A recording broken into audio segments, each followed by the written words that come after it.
Bettina Ortiz Waiminia was not accustomed to waiting. A former Miss Venezuela and Miss Universe runner-up, she is now the wife of Miami Auto Parts tycoon, Hermana Ortiz Waimenia. At every restaurant, she chose to grace with her presence. She was always greeted with her reverence and whisked to the exact table she desired. Today, she wanted a corner table on the terrace at Sip Sip, her favorite lunch spot on Harbor Island. She wanted to sit on one of the comfy orange chairs and stare out at the gently laughing turquoise waters while eating her kale Caesar salad. But there was a large noisy group taking up the entire terrace and didn't seem in much hurry to leave. But Bettina fumed as she glared at the tourists, happily savoring their lunch in the sun. Look, how tacky they were. The women overly tanned, wrinkled and saggy, none of them properly lifted or botox, and the men were even worse, all dressed in old rumpled shirts and shorts, wearing those cheap straw hats.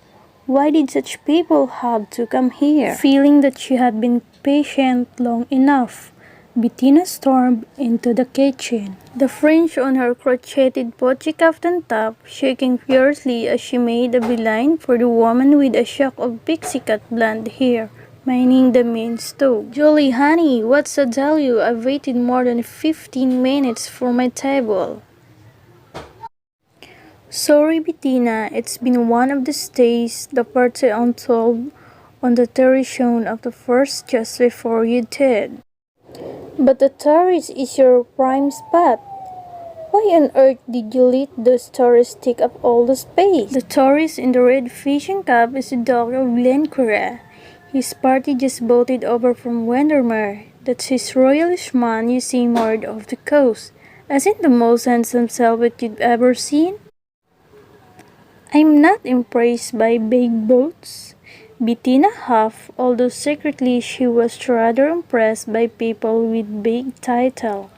From the kitchen window, she surveyed the party assembled on the terrace with new eyes. These aristocratic types were such a strange breed. Sure, they had their Savile Row suits and their heirloom tiaras, but when they traveled, they looked so painfully frumpy. It was only then that Bettina noticed three tan, well-built men in a fitted white t-shirt and black Kevlar pants sitting at the adjacent table. The guys weren't eating but sat watchfully sipping glasses of seltzer water. I assume that the dog security detail. They couldn't be more obvious. Don't they know that we're all billionaires here on Breland, and this isn't our role? Actually, those bodyguards belong to the dog's special guests. They did a whole sweep of the restaurant before the party arrived. They even searched my walk-in freezer. See that Chinese fellow seated at the end of the table?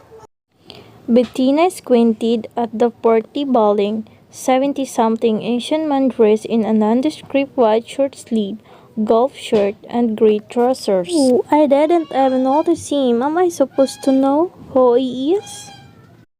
That's Alfred Chang. He looks like their chauffeur. Doesn't he look like that guy they used to drive Jane Wyman around in Falcon Crest? From what I hear, that chauffeur is the most powerful man in Asia. What's his name again?